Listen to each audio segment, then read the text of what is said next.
네, 이 시간 누가복음 말씀 88번째 시간으로 하나님께서 오늘 본문 말씀을 통해 저와 여러분에게 주시는 메시지를 함께 나누도록 하겠습니다. 자, 지난 누가복음 9장 6절에서 예수님께 파송을 받아서 사도 실습을 나갔던 제자들을 기억하실 겁니다. 그런데 이 제자들이 오늘 본문 10절에 보시면 실습을 마치고 예수님께 돌아왔다. 10절을 띄워주시면요, 예수님께로 돌아왔다는 것을 알 수가 있습니다. 예수님께 사명을 위임받고 능력과 권위를 부여받아서 곳곳에 복음을 전파하고 모든 악한 귀신을 쫓아내고 병을 고치며 하나님 나라의 복음을 확장한 후 그들이 돌아온 것입니다. 돌아온 제자들은 예수님께 선교 보고를 올려드렸습니다. 사도들이 돌아와 자기들이 행한 모든 것을 예수님께 말씀드렸다라고 기록되어 있죠. 제자들은 예수님께 모든 것을 보고드렸습니다. 이게 무슨 말일까요? 모든 것을 보고드렸다. 전도 여행 중에 있었던 A부터 Z까지의 모든 사항들을 다 보고드렸다는 것입니다. 이렇게 처음부터 끝까지 자세히 보고드렸다라는 것은요, 그들이 자신들에게 맡겨진 주님으로부터 주어진 미션을 얼마나 열심히 수행했는지, 얼마나 잘 완수했는지 어느 하나 빼놓지 않고 일일이 다 보고드릴 정도로 기쁨으로 말씀을 드렸다는 것입니다. 기쁨의 보고를 드렸다는 것이죠. 여러분 생각해 보십시오. 사람이 잘못이 있거나 부끄러운 일이 있을 때는 어떻게 합니까? 쭈뼛쭈뼛합니다. 기쁨보다는 쭈뼛쭈뼛하면서 내 잘못과 부끄러움을 감추고 싶어 하죠. 그런데 이 제자들을 보십시오. 모든 것을 다 보고했다. 이 말은 자랑스러운 일이나 간증이 있을 때 주님으로부터 누군가로부터 부여받은 것을 잘 수행하고 완수한 것에 대해서 빨리 가서 다 보고드리고 싶다, 이런 마음으로 주님께 가서 모든 것 A부터 Z까지 모든 전도 여행 사항들을 예수님께 보고드렸다는 것입니다. 주님이 우리에게 주신 그 사명대로 모든 것을 완수하고 왔습니다. 때마다 시마다 하나님의 돕는 손길이 함께 하셔서 일용할 양식을 주시고 우리에게 머물 곳을 제공하여 주시고 모든 것을 하나님께서 함께하는 손길이 계셔서 이 모든 것들을 완수할 수 있었고 승리하고 돌아왔습니다. 아마도 이런 보고를 주님께 감격에 차서 보고하지 않았을까 생각해 보게 되죠. 자, 그런데 예수님은 그 제자들의 감격과 기쁨에 가득 찬 보고를 다 들으시고는 아무 말도 하지 않으시고 10절 하반절에 보시니까 갑자기 제자들을 데리시고 벳세다라는 마을로 떠나시게 됩니다. 자, 지도를 잠깐 보시면요, 예수님은 당시 갈릴리 가버나움에서 해안길로, 자, 위에 보시면 가버나움에서 벳세다가 보이실 겁니다. 약 5km 정도 가버나움에서 떨어진 벳세다라는 마을로 떠나셨습니다. 지도로 보면 그다지 멀지 않은 그 마을이라는 것을 우리가 알 수가 있습니다. 하지만 다음 지도를 좀 보시면요, 자, 이 가버나움에서 벳세다로 이동할 때 행정구역이 바뀌었다는 것을 알 수가 있습니다. 당시의 행정구역상 이 가버나움은 갈릴리에 속해 있었고 벳세다는 어디에 있습니까? 지금 이두레와 드라고닛 지역의 분봉왕이 다스리고 있었던 이 분봉왕 헤롯 빌립이 통치하던 지역으로 이동을 하신 것이죠. 그러니까 헤롯 안티파스가 다스리던 지역에서 헤롯 빌립이 다스리던 행정구역으로 이동을 하셨다는 것입니다. 이 말은 무엇일까요? 왜 헤롯 안티파스가 다스리던 갈릴리 지역을 벗어나셔서 헤롯 빌립이 통치하던 이 지역으로 이동을 하신 이유가 무엇이겠습니까? 예수님이 제자들이 돌아오자마자 이렇게 급하게 떠나셨던 이유는 우리가 지난 시간 보았던 본문의 내용 때문입니다. 지난 본문 9장 7절로 9절에 어떤 일이 있었습니까? 분봉왕 헤롯이 이 예수님에 대한 소문을 듣고는 심히 당황하면서 이 사람 도대체 누구야? 세례 요한은 내가 죽였는데 어떻게 이런 일이 또 일어나는 거야? 그러면서 예수님을 찾고자 하더라, 그를 보고자 하더라, 이러면서 끝이 났었죠. 이 분위기가 어떻게 됐겠습니까? 당시 갈릴리의 분위기가 어떠했겠습니까? 이 분봉왕 헤롯 안티파스의 명령을 따라서 예수님을 찾으려는 여러 가지 시도들이 있었을 것이고 갈릴리의 분위기는 사뭇 달라져서 삼엄한 분위기가 되어버렸을 것입니다. 여러분 아시다시피 지금 예수님은 잡히실 수 없습니다. 지금 잡히셔서는 안 됩니다.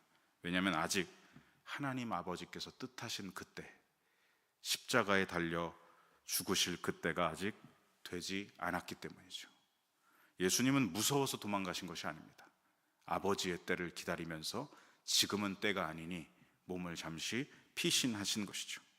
게다가 여러분, 제자들은 어떻습니까? 이제야 막 첫 사도 실습을 다녀온 직후입니다.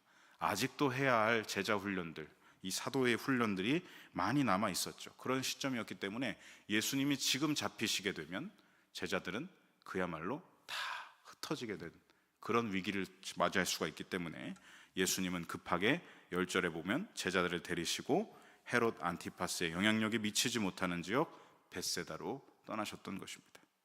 자, 그런데 11절을 보시면 이 가버나움에서 예수님을 막 찾아와서 따라다녔던 무리들이 벳세다까지 5km를 뛰어와서 예수님을 만나고자 쫓아왔다라는 것을 우리가 알 수 있습니다.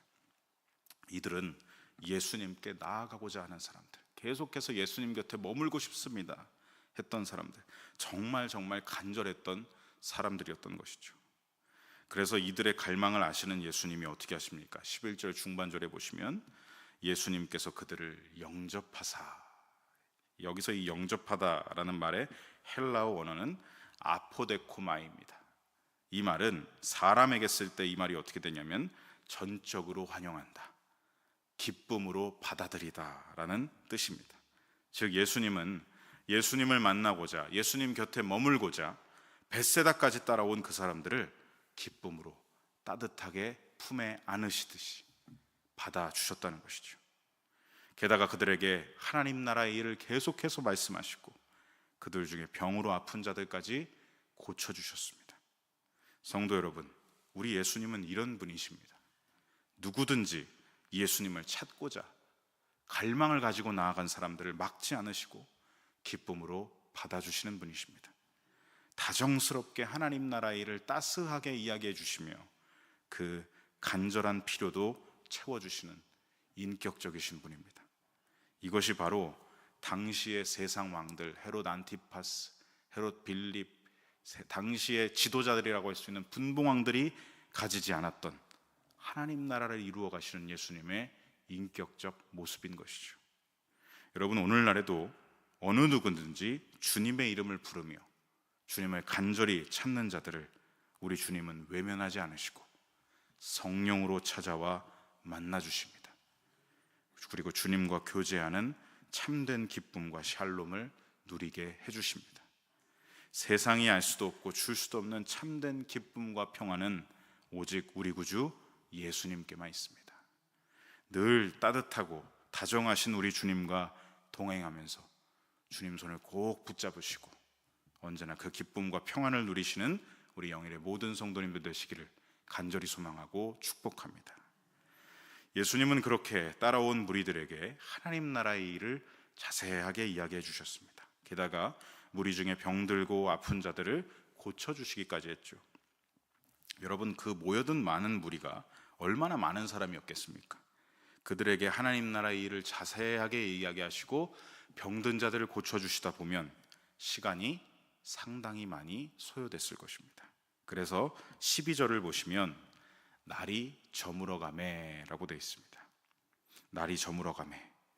날이 저물어 갈 때 우리 몸을 가진, 육신을 가진 우리 사람들에겐 반드시 필요가 찾아오는 시간대가 되어버리죠.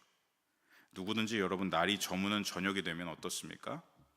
꼬르륵하고 배에서 배꼽시계가 울리게 됩니다. 이때 예수님 앞에 모인 무리의 수는 대략적으로 14절에 보면 한 5,000명쯤 되밀어라.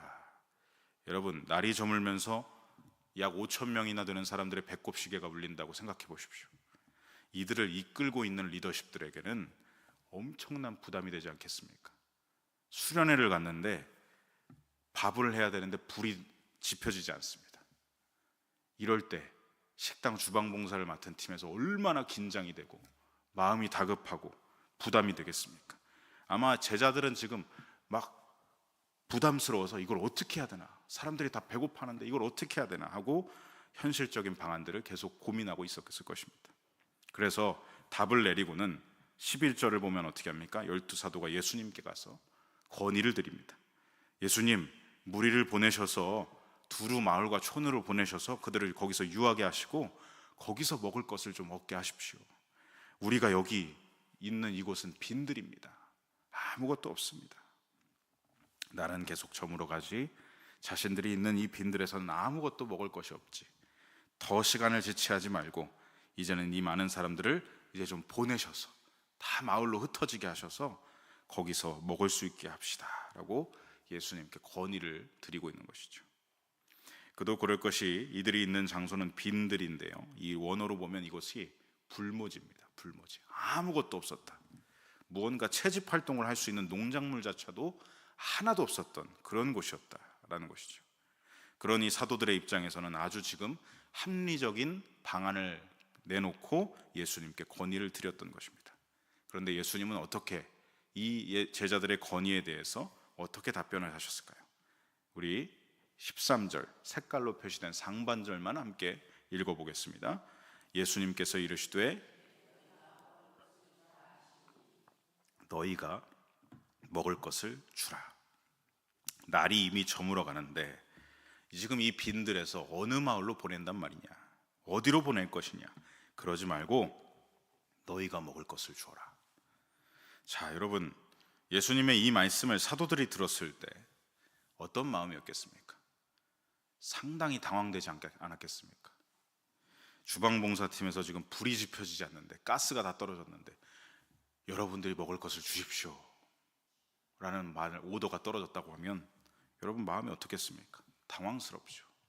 그래서 제자들이 어떤 마음이었는지가 하반절에 이어지고 있죠. 주님, 우리에게는 떡 5개와 물고기 2마리밖에 없습니다.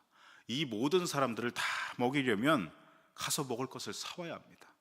그러지 않고는 저들에게 먹을 것을 줄 수가 없습니다. 제공할 수가 없습니다. 계속해서 없습니다 라는 말을 반복하고 있습니다. 이 말은 무엇이겠습니까? 우리에게는 능력과 대책이 없다는 말이죠. 주님, 우리는 무능력합니다. 이 상황을 대처할 능력이 없습니다. 우리가 어떻게 이 5천 명의 사람들에게 먹을 것을 줄 수가 있겠습니까? 라고 예수님께 되묻고 있는 것이죠. 사도들은 예수님께 이렇게 자신들의 무능력함을 말하고 있습니다. 주님, 우리의 날은 지금 저물어 갑니다. 주님, 우리는 빈들에 있습니다. 우리가 가진 것이라고는 고작 이 5병 2어 5개의 빵과 2마리의 물고기, 이게 전부입니다 라고만 얘기하고 있는 것이죠. 성도 여러분, 지금 본문에서 펼쳐지고 있는 이 모든 상황들을 한번 머릿속에 그려보시기 바랍니다. 예수님은 예수님을 만나려고 벳세다까지 쫓아온 무리들을 환영하며 기뻐하고 영접하여 주셨습니다. 그리고 그들에게 하나님 나라가 어떠한 이야기인지를 선포하셨습니다. 그리고 그 후에 어떻게 하셨죠? 선포하신 대로 하나님 나라를 그들에게 실현시켜 주셨습니다. 모든 아프고 병든 사람들을 모든 것이 온전하게 회복되는 하나님 나라를 실현하여 주셨죠. 그렇게 이 땅에 오신 하나님이 친히 안수해 주심으로 하나님 나라가 어떠한지 따스한 그 경험들을 하게 하셨습니다. 그런데 이 샬롬을 누리고 있는 무리들에게 하나님 나라에 갑자기 문제가 찾아왔습니다. 날이 저물어 갑니다. 빈들에 5천 명이나 모여 있습니다. 그들이 가진 건 떡 5개와 물고기 2마리뿐입니다. 하나님 나라를 누리는 가운데 갑자기 이 땅에서 현실적인 문제가 찾아온 것입니다. 어떤 문제죠? 배고픔의 필요가 찾아왔죠.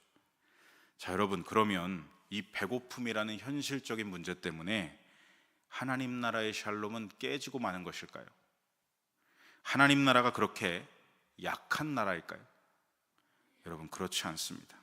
당시 예수님이 12사도에게 하신 말을 잘 보십시오. 너희가 먹을 것을 주어라. 이 말씀의 의도가 무엇이겠습니까? 너희가 방금 전에 다녀온 그 전도 여행을 되돌아봐라, 복귀해봐라, 그런 뜻입니다. 여러분, 이전의 말씀을 한번 생각해 보십시오. 제자들이 사도 실습으로 전도 여행을 출발할 때 어떤 걸 들고 갔습니까? 아무것도 들고 가지 않았습니다. 지팡이, 배낭, 양식, 돈, 두버롯, 최소의 생존을 위한 물품도 예수님이 금지하셨습니다. 아무것도 없이 전도 여행을 떠났습니다. 그런데 오늘 본문을 보시면 그렇게 아무것도 들고 가지 않은 제자들이 전도 여행에서 돌아와서 기쁨으로 예수님께 보고를 하기 시작합니다. 하나같이 12사도 모두가 다 기쁨으로 예수님께 전도 여행 중에 있었던 하나님 나라를 다 보고했다는 것이죠. 그 모습을 보십시오. 아무것도 들고 가지 않아서 지치고 기력 없고 무기력하게 돌아온 패잔병들의 모습이 아니라 이들은 누가 봐도 당당하게 승리하고 돌아온 개선장군의 모습으로 왕이신 예수님께 주님, 우리가 승리하고 돌아왔습니다. 주님이 보내신 전도 여행 가운데 모든 미션을 완수하고 승리의 감격의 보고를 드리고 있는 것입니다. 그들은 전도 여행 중에 아무것도 들고 가지 않았는데 그들을 보호하시고 그들의 모든 필요를 채워주시는 하나님 나라를 경험하면서 현실적인 문제들에 지지 않고 돌아왔다는 것입니다. 의식주의 문제에 지지 않고 현실적인 문제를 이기고 하나님 나라를 누리며 돌아왔다는 것이죠. 그 상황을 돌아보라는 것입니다. 아무것도 없는 그들을 하나님이 일용할 양식으로 먹이시고 하루마다 머물고 유할 곳으로 그들에게 제공하시고 들풀보다 더 따뜻하게 입히신 그 전도 여행을 돌아봐라. 그 모든 필요를 채우셨던 하나님 나라의 능력을 너희는 기억하라는 것입니다. 바로 이것이 12사도가 경험한 하나님 함께 하신 능력, 믿음으로 걸으면서 보고 체득한 하나님의 능력, 하나님 나라의 모습이죠. 성도 여러분, 하나님 나라는 결코 깨지지 않습니다. 약하지 않습니다. 이 땅에서의 현실적인 문제에 하나님 나라의 샬롬은 깨지지 않습니다. 날이 저물어 가도 하나님 나라는 저물지 않습니다. 아무것도 없는 불모지 빈들에서도 하나님 나라는 지속됩니다. 그래서 예수님이 12세도에게 이렇게 말씀하신 것이죠. 너희가 하나님 나라를 경험하고 지금도 누리고 있는 너희가 가서 먹을 것을 주어라. 너희는 이미 믿음으로 하나님 나라를 경험한 사람들이야. 날이 저물어가는 지금도 이 빈들에서도 지금 하나님 나라를 경험하고 있는 자들이 바로 너희들이다. 너희는 지금 무엇을 보고 있느냐? 현실적인 문제에 또 눈이 가려진 것이냐? 너희들이 다녀왔던 전도 여행, 그때처럼 믿음으로 하나님을 바라보아라. 하나님은 지금도 우리와 함께하고 계시다. 우리의 모든 필요를 아시고 채우신다는 것을 이제는 좀 알지 않느냐? 이 5,000명 앞에 지금 누가 있니? 이 땅에 오신 하나님 예수 그리스도께서 계시죠. 그런데 왜 걱정하고 왜 염려합니까?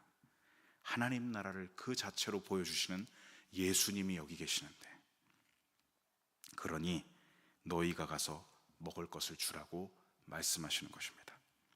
그렇게 예수님의 말씀대로 예수님을 통해 누리는 하나님 나라는 결코 현실의 문제에 지지 않았습니다. 어떻게 됩니까? 우리 14절 하반절부터 17절까지 말씀, 우리 하나님 나라가 어떻게 이루어졌는지 천천히 함께 읽어보겠습니다. 제자들에게 이르시되 때를 지어, 제자들이 이렇게 하여 다 앉힌 후 예수님께서 떡 5개와 물고기 2마리를 가지사 하늘을 우러러 축사하시고 떼어 제자들에게 주어 무리에게 나누어 주게 하시니 먹고 다 배불렀더라. 그 남은 조각을 12바구니에 거두니라. 그날 그 시간 그곳에서 하나님 나라는 멈추지 않고 지속되었습니다. 여러분, 우리가 잘 알고 있는 복음성가 주가 일하시네의 가사를 떠올리십시오. 날이 저물어갈 그때에도, 빈들에서 걸어가는 그때에도 하나님 나라, 하나님의 때는 지속되었고 주님은 일하셨습니다. 하나님 나라의 샬롬은 예수님을 통해 지속되는 것입니다. 17절, 그들이 먹고 다 배불렀다. 게다가 그 남은 조각을 12바구니에 거두었다. 날이 저물어가고 빈들에서도 현실적인 문제가 찾아왔을 때에도 하나님 나라의 승리와 샬롬과 감격은 가득 넘쳐났다는 것입니다. 여러분, 과거 출애굽 당시 장정만 60만 명, 전체 인구로 따지면 200만 명에 달하는 이스라엘 백성들을 하나님은 단 한순간도 굶기지 않으셨습니다. 그들을 먹이셨고 날이 저물어도 그들을 불기둥으로 보호하시면서 그들을 따뜻하게 품에 안으셨던 분이 우리 하나님이십니다. 그 하나님이 지금 예수 그리스도로 이존에 현현하셔서 이 땅에 나타나셔서 이들과 함께하고 있기 때문에 그들은 하나님 나라의 품을 누릴 수 있었던 것입니다. 사랑하는 성도 여러분, 우리는 오늘 이 본문을 통해서 이러한 메시지를 깨닫게 됩니다. 누가복음의 저자 누가는 계속해서 누가복음을 통해서 무엇을 말하고 있냐면, 무엇을 선포하고 있냐면, 예수님이 누구시냐, 예수님이 누구신가, 이것을 누가복음을 읽는 독자로 하여금 계속 생각하게 하고 예수님이 누구신지를 정확하게 가리키고 있습니다. 예수님은 누구시냐? 이 땅에 오신 하나님이시다. 우리에게 하나님 나라의 품으로 안아주시는 분이 예수님이시다. 하나님 나라를 누리게 하시고 우리를 패배하게 만드는 분이 아니라 우리를 승리하게 하시는, 우리에게 샬롬을 주시는 그리스도이시다라는 것을 누가는 계속해서 선포하고 있는 것이죠. 여러분, 예수님은 이 땅에 오신 하나님이시요 우리를 구원하시고 우리를 샬롬의 품으로 안아주시는 그리스도이신 줄로 믿습니다. 이 믿음을 고백하며 예수님을 바라보시기 바랍니다. 현실의 문제 쉽지 않고 녹록하지 않습니다. 그러나 그때에도 믿음으로 우리를 승리의 품으로, 샬롬의 품으로 안아주시는 예수 그리스도를 바라보고 살아가고 걸어가는 자들은 이 땅에서도 하나님 나라를 누리며 살아가는 것입니다. 바라기는 오늘 하루도 내 인생의 날이 저물어 간다 할지라도, 내 인생이 지금 빈들을 걷는 것 같아 보여도, 내가 가진 건 너무나 적은 보리떡 5개와 물고기 2마리 이것뿐인 것 같아도 그 현실적 문제에 눈이 가려지지 마시고, 이미 나는 예수님의 품에 안긴 사람, 하나님의 샬롬을 누리고 있는 사람, 하나님 나라를 이미 누리고 있는 사람이라는 것을 매 순간 믿음으로 고백하시기 바랍니다. 그렇게 우리에게 주신 승리와 샬롬과 하나님 나라의 감격을 세상의 현실적 문제에 빼앗기지 않는 저와 여러분 되시기를 소망합니다. 그리고 여전히 우리 말고 세상에는 여전히 샬롬의 복을 누리지 못하는 사람들이 너무나 많죠. 하나님을 모르고 있는 사람들, 그래서 현실의 문제에 허덕이고 어려움을 겪고 있는 수많은 가난한 영혼들이 허덕이고 있습니다. 오늘 주님이 주신 말씀, 사도들에게 주신 말씀을 기억해야 합니다. 너희가 가서 먹을 것을 주어라. 우리는 이 말씀을 기억하며 그들에게 육의 양식뿐만이 아니라 영의 양식인 하나님의 말씀과 복음을 전해야 줄 사도로, 세상에 나아가는 사도로 우리가 나아가야 할 줄로 믿습니다. 주님을 모르는 백성들에게 계속해서 하나님 나라를 전하시고 주님의 샬롬 안으로 그들을 손 꼭 붙잡고 초대하여 들어오는 세상의 사도들로 살아가는 저와 여러분이 되시기를 간절히 소망하고 축복합니다. 아멘.